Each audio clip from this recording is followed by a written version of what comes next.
दोस्तों कहानी शुरू होती है और हम देखते हैं डॉक्टर बकलंडी को, जो कि अपनी आंखों का चेकअप कराने अपने एक दोस्त के पास आया होता है।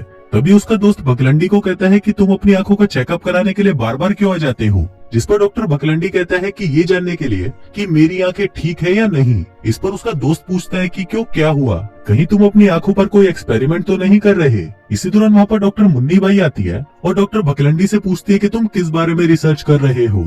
इस पर डॉक्टर बकलंडी उसे कहता है कि जैसा तुमने नर्सरी क्लास में पढ़ा ही होगा कि लाइट जब किसी ऑब्जेक्ट से टकराती है और उस ऑब्जेक्ट से टकराकर वापस हमारी आंखों में आती है तो इससे हम किसी चीज को देख पाते हैं। जैसे कि मैं अभी तुम्हारी बड़ी बड़ी चूचियों को देख रहा हूँ। लेकिन क्या हो अगर हम अपनी आंखों का प्रयोग पूरी तरह से करने लगे और उन चीजों को भी देखा जा सके जो लाइट के परे हो, जो कि नॉर्मल आंखों से देख पाना पॉसिबल नहीं है। इसलिए जो मैं प्रयोग कर रहा हूँ उससे मेरी आंखें रेडिएशन को भी देख पाएंगी। अब यहाँ पर ये जो डॉक्टर मुन्नी बाई थी वो गंड घोसला फाउंडेशन से आई थी, जिस फाउंडेशन से डॉक्टर बकलंडी को उसके एक्सपेरिमेंट्स के लिए फंड मिल रहा था। और वो यहाँ पर ये चेक करने आई थी कि उसकी ये रिसर्च उसके फाउंडेशन के लिए ठीक है भी या नहीं। इसके बाद डॉक्टर बकलंडी उसे अपने रिसर्च का एक नमूना दिखाता है। वो वहाँ पर एक बंदर को पकड़ता है और खुद से बनाया हुआ एक केमिकल उसकी आंख में डालता है, जिसके बाद उस दवाई की वजह से उस बंदर की आंखें काफी तेज हो जाती हैं। इसके बाद उस बंदर को पिंजरे में डाला जाता है और वहाँ पर 3 बल्ब लगे होते हैं और इस बंदर को जिस कलर का बोर्ड दिखाया जाता है वो उसी कलर के बल्ब के बटन को दबाता है।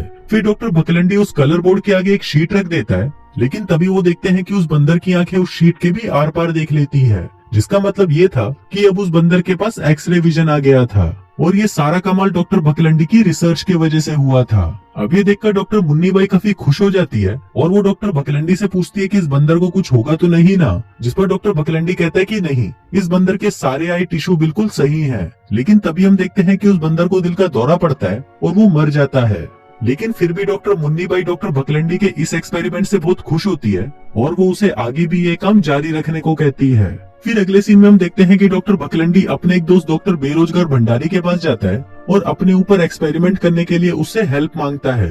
लेकिन डॉक्टर बेरोजगार भंडारी उसे साफ मना कर देता है और उसे कहता है कि तुमने जिस बंदर पर एक्सपेरिमेंट किया था वो मर चुका है और अब तुम्हें इस एक्सपेरिमेंट को रोक देना चाहिए। लेकिन फिर भी डॉक्टर बकलंडी किसी तरह से डॉक्टर बेरोजगार भंडारी को मना लेता है, जिसके बाद डॉक्टर बेरोजगार भी इस एक्सपेरिमेंट से जुड़ जाता है।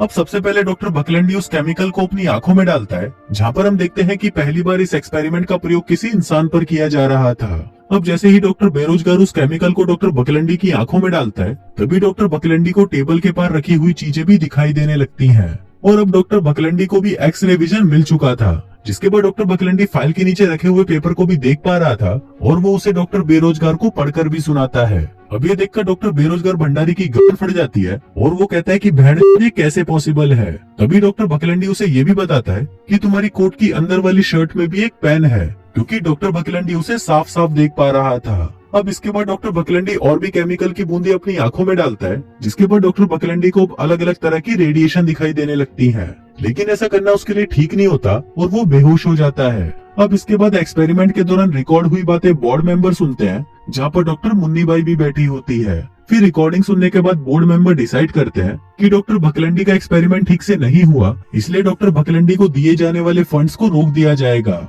वहीं डॉक्टर मुन्नी बाई उनको समझाने की कोशिश करती है कि ये एक्सपेरिमेंट ठीक से हो सकता है, लेकिन वो लोग उसकी कोई बात नहीं सुनते। इसके बाद हम डॉक्टर बनछोड़ दास को देखते हैं, जो कि डॉक्टर बकलंडी से आकर मिलता है। फिर वो उसे बताता है कि आज मेरे एक पेशेंट की सर्जरी है, इसलिए मैं चाहता हूँ कि तुम मेरे साथ रहो और उस पेशेंट का डायग्नोस करने में मेरी मदद करो। इसके बाद डॉक्टर बकलंडी उस पेशेंट से मिलने के लिए जाता है और अभी भी उसकी आंखों में एक्सरे विजन होता है, जिसकी मदद से वो पेशेंट के अंदर देख लेता है। वो देखता है कि इस पेशेंट का डायग्नोस सही से नहीं किया गया। फिर ये बात वो डॉक्टर बनछोड़ दास को भी बताता है, लेकिन डॉक्टर बनछोड़ दास उसकी बातों पर विश्वास नहीं करता, जिसके बाद वो उसे सर्जरी के टाइम अपने साथ रहने के लिए कहता है। इसके बाद डॉक्टर बकलंडी डॉक्टर मुन्नी बाई से मिलता है, जहाँ पर मुन्नी बाई उससे एक पार्टी में चलने के लिए पूछती है। अब वो दोनों पार्टी में आ जाते हैं, जहाँ पर दारू पीने के बाद डॉक्टर बकलंडी का एक्सरे विजन और भी ज्यादा बढ़ जाता है, जिस वजह से डॉक्टर बकलंडी पार्टी में आए सभी लोगों को बिना कपड़ों के देख पा रहा था। अब ये देखकर डॉक्टर बकलंडी बहुत ज्यादा खुश हो जाता है और इस चीज के मजे लेने लगता है। इसके बाद वो डॉक्टर मुन्नी बाई को भी बिना कपड़ों के देखता है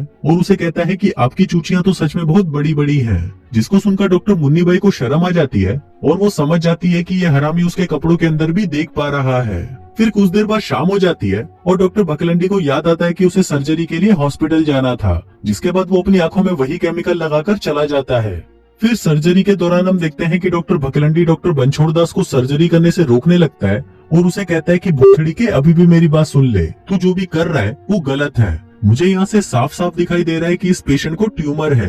लेकिन यहाँ पर डॉक्टर बनछोड़ दास उसकी बात नहीं मानता तो डॉक्टर भकलंडी चाकू से उसका हाथ काट देता है, जिस वजह से बनछोड़ दास अब ऑपरेशन नहीं कर सकता था। फिर डॉक्टर भकलंडी कहता है कि तुम्हें लग रहा होगा कि मैं पागल हूँ, लेकिन ऐसा नहीं है, मैं जो कुछ भी कह रहा हूँ वो बिल्कुल सच है। अब उसकी ये बातें सुनकर डॉक्टर बनछोड़ दास मान जाता है, जिसके बाद डॉक्टर भकलंडी उस पेशेंट का ऑपरेशन शुरू कर देता है। अब यहाँ पर डॉक्टर भकलंडी को उस पेशेंट के सारे बॉडी पार्ट्स आराम से नजर आ रहे थे, जिसके बाद वो बहुत ही आसानी से उसका ऑपरेशन कर देता है। फिर ऑपरेशन होने के बाद डॉक्टर बनछोड़ दास डॉक्टर भकलंडी से कहता है कि तुम्हें ऐसा नहीं करना चाहिए था, क्योंकि ऐसा करने से तुम्हें डॉक्टर की प्रैक्टिस छोड़नी भी पड़ सकती है। वहीं डॉक्टर मुन्नी बाई भी उसे प्यार से समझाती है कि तुम्हें ऐसा नहीं करना चाहिए, भोसड़ी की नौकरी चली जाएगी तेरी। इसके बाद हम डॉक्टर बेरोजगार भंडारी को देखते हैं, जो कि डॉक्टर भकलंडी को समझा रहा होता है कि अब तुम्हें इसका इलाज ढूंढ लेना चाहिए, क्योंकि डॉक्टर भकलंडी अब अपने आपे से बाहर जा रहा था और उसे अब हर चीज एक्सरे विजन में ही नजर आ रही थी। फिर डॉक्टर बेरोजगार उसे कहता है कि तुम जो भी कर रहे हो वो सब तुम्हारे दिमाग से कनेक्ट हो रहा है, इसलिए तुम्हें अब अपनी भी फिक्र करनी चाहिए। लेकिन इस पर डॉक्टर भकलंडी कहते हैं कि नहीं यार, मैं नहीं चाहता कि इस दवाई का कोई एंटीडोट ढूंढा जाए, क्योंकि इस वक्त मैं वो देख पा रहा हूँ जो इंसानी आंखें कभी नहीं देख सकती। यहाँ पर डॉक्टर बेरोजगार उसे कहता है कि तुम मेरी बात समझो, मैं नहीं चाहता कि इस केमिकल का तुम पर कोई बुरा असर पड़े, इसलिए मैं तुम पर ये एंटीडोट लगाने जा रहा हूँ। लेकिन अब डॉक्टर भकलंडी दिमाग से पूरी तरह बावली खंड हो चुका था, इसलिए वो ऐसा करने से मना कर देता है, जिस दौरान उन दोनों में लड़ाई हो जाती है और डॉक्टर बेरोजगार भंडारी खिड़की से नीचे गिरकर मर जाता है। अभी देखकर डॉक्टर भकलंडी को बहुत बुरा लगता है, जिस पर डॉक्टर मुन्नी बाई उसे समझाती है कि तुमने ये जानबूझकर नहीं किया, लेकिन पुलिस इस बात को नहीं मानेगी, इसलिए तुम्हारे लिए अच्छा यही होगा कि तुम यहाँ से चले जाओ, क्योंकि तुमने जो हरकत डॉक्टर बनछोड़ दास के साथ की थी उसके बाद सब तुम्हें ही दोषी मानेंगे। अब ये सुनकर डॉक्टर भकलंडी हॉस्पिटल से भाग जाता है, जिसके बाद अगले दिन डॉक्टर बेरोजगार भंडारी के मरने की खबर अखबार में आ जाती है। वहीं डॉक्टर भकलंडी छुपते छुपाते एक मेले में पहुंच जाता है, जहाँ पर अब वो लोगों को जादू दिखाने लगता है। वो वहाँ पर लोगों के लिखे हुए लेटर्स को पढ़ता है, जबकि उसकी आंखों पर पट्टी बंधी हुई होती है। अभी जादू दिखाकर डॉक्टर भकलंडी और उसके साथ काम कर रहे लोगों को काफी फायदा होता है और वो लोग काफी पैसा कमा लेते हैं। साथ ही हम देखते हैं कि डॉक्टर भकलंडी ने यहाँ पर अपनी पहचान भी छुपाई हुई होती है और वो यहाँ पर सबको अपना नाम डॉक्टर मांगीलाल बताता है। अब डॉक्टर भकलंडी जिन लोगों के साथ काम करता था, एक दिन उसमें से एक आदमी उससे पूछता है कि तुम ये कैसे कर लेते हो, ये जादू हमें भी सिखा दो। लेकिन इस पर डॉक्टर भकलंडी उसे गालियां देकर वहाँ से भगा देता है। इसके बाद डॉक्टर भकलंडी अपना टेप रिकॉर्डर निकालता है और अपने एक्सपेरिमेंट और उसमें होने वाले बदलावों के बारे में बात करता है। लेकिन वही वो आदमी खिड़की से ये सब कुछ देख रहा होता है और वो सब कुछ जान जाता है। वहीं दूसरी तरफ डॉक्टर भकलंडी के साथ काम करने वाले लोग उसके बारे में बातें कर रहे होते हैं। वो कहते हैं कि डॉक्टर भकलंडी के पास सच में ऐसी शक्ति है जिससे वो चीजों के आर पार देख लेता है। लेकिन तभी वहाँ पर डॉक्टर भकलंडी पहुँच जाता है और उनको बताता है कि मैं तो सिर्फ एक आम इंसान हूँ और मेरे पास ऐसी कोई शक्तियाँ नहीं है। फिर अगले सीन में हम देखते हैं कि उसी मेले में एक बड़े से झूले से एक लड़की नीचे गिर जाती है। वो काफी ज्यादा घायल थी और बेहोश हो चुकी थी। तभी वहाँ पर डॉक्टर भकलंडी आ जाता है और अपने एक्सरे विजन से देख लेता है कि उस लड़की के पैर में फ्रैक्चर हो गया है, इसलिए वो एक लकड़ी का टुकड़ा उठाकर उसके पैरों में बांध देता है। लेकिन यहाँ पर हम देखते हैं कि उसके साथी ये समझ नहीं पा रहे थे कि इस चूतिए को पता कैसे चला कि इस लड़की के पैर की हड्डी टूट गई है। तभी वहाँ पर डॉक्टर भकलंडी के साथ काम करने वाला छोटा छतरी आता है और उसे कहता है कि मुझे पता चल चुका है कि तुम कौन हो और तुम्हारे पास जो शक्ति है वो सच में एक रहस्यमयी शक्ति है, और मैंने तुम्हारी शक्ति अभी देख ली है कि कैसे तुमने उस लड़की की टूटी हुई हड्डी को जोड़ दिया, जबकि ये करना हर किसी के बस की बात नहीं है। वो कहता है कि मैं तुम्हारी मदद से बहुत सारे पैसे कमा सकता हूँ, जिसके बाद वो उसे आइडिया देता है कि हम दोनों शहर से बाहर जाएंगे और वहाँ पर बहुत सारे लोगों को ठीक करेंगे, जिसके बाद हमारे पास बहुत सारा पैसा आ जाएगा। अब डॉक्टर भकलंडी भी इसकी बात मान जाता है, जिसके बाद वो दोनों शहर के बाहर एक जगह रेंट पर ले लेते हैं। अब डॉक्टर भकलंडी मरीजों को देखना शुरू कर देता है और वो अपने एक्सरे विजन से देखकर उन्हें बता देता है कि उन्हें क्या प्रॉब्लम है और वो कैसे ठीक होगी।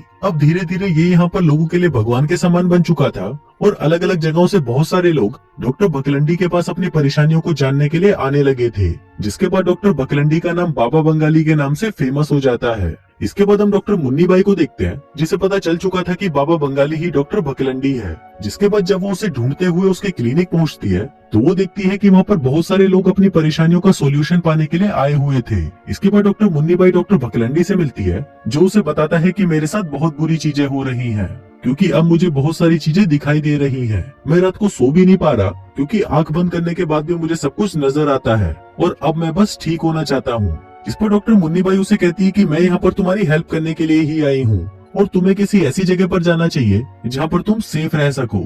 लेकिन ये सारी बातें डॉक्टर भकलंडी का साथी छोटा छतरी सुन लेता है, जिसके बाद वो डॉक्टर भकलंडी से कहता है कि मैं तुम्हें यहाँ से कभी नहीं जाने दूंगा, क्योंकि मुझे अभी और पैसे कमाने हैं, और अगर तुमने यहाँ से भागने की कोशिश की तो मैं पुलिस को बता दूंगा कि तुम डॉक्टर भकलंडी हो जिसने डॉक्टर बेरोजगार का खून किया है। अभी सुनकर डॉक्टर भकलंडी वहाँ से भागने लगता है, जिसके बाद छोटा छतरी सबको बता देता है कि ये कोई बाबा बंगाली नहीं बल्कि एक खून करके भागा हुआ किलर है। वहीं डॉक्टर भकलंडी और डॉक्टर मुन्नी बाई वहाँ से भाग जाते हैं। फिर कार में डॉक्टर भकलंडी देखता है कि उसे कुछ भी ठीक से दिखाई नहीं दे रहा था और उसे सब कुछ धुंधला दिखाई दे रहा था। अब यहाँ पर डॉक्टर भकलंडी चाहता था कि वो अपनी पावर्स को कंट्रोल कर सके।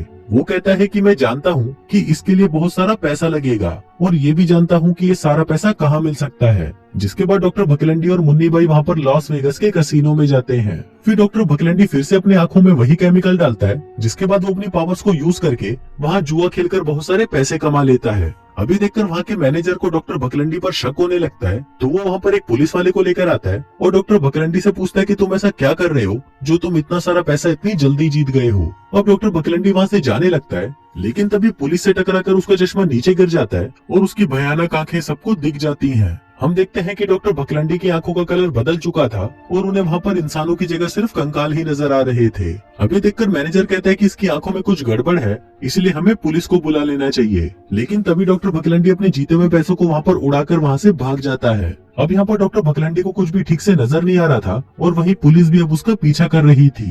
तभी अचानक डॉक्टर भकलंडी की कार खाई में गिर जाती है, लेकिन डॉक्टर भकलंडी की जान बच जाती है और उन्हें सिर्फ मामूली चोटें ही आती हैं। अब इसके बाद डॉक्टर भकलंडी चलते चलते एक चर्च में पहुंच जाता है, जहाँ पर फादर लोगों को स्पीच दे रहे होते हैं। फिर वहाँ पर फादर डॉक्टर भकलंडी से कहते हैं कि अगर तुमने कोई पाप किया है तो गॉड तुम्हारी रक्षा करेगा। इस पर डॉक्टर भकलंडी कहते हैं कि गॉड मुझे कैसे बचा सकता है, मैं तुमको बताता हूँ कि मुझे कैसा दिखाई दे रहा है। मुझे अंधेरे के पार भी एक रोशनी दिखाई दे रही है, जिसका मतलब था कि डॉक्टर भकलंडी अब पृथ्वी के केंद्र को भी देख पा रहा था। तभी वहाँ पर डॉक्टर मुन्नी बाई और पुलिस भी पहुँच जाती है। फिर पादरी उसे कहता है कि तुमने यहाँ पर पाप और शैतान को देखा है। मैथ्यू ने अपनी बुक में कहा है कि अगर तुमने उसको अपनी आंखों से देखा है तो तुम उसे बाहर निकाल फेंको। अब डॉक्टर भकलंडी भी ऐसा ही करता है और परेशान होकर अपनी आंखें निकाल देता है। अब इसके आगे क्या होता है वो सिर्फ इस फिल्म के डायरेक्टर को ही पता है। और इसी सस्पेंस के साथ ये कहानी यहीं खत्म हो जाती है।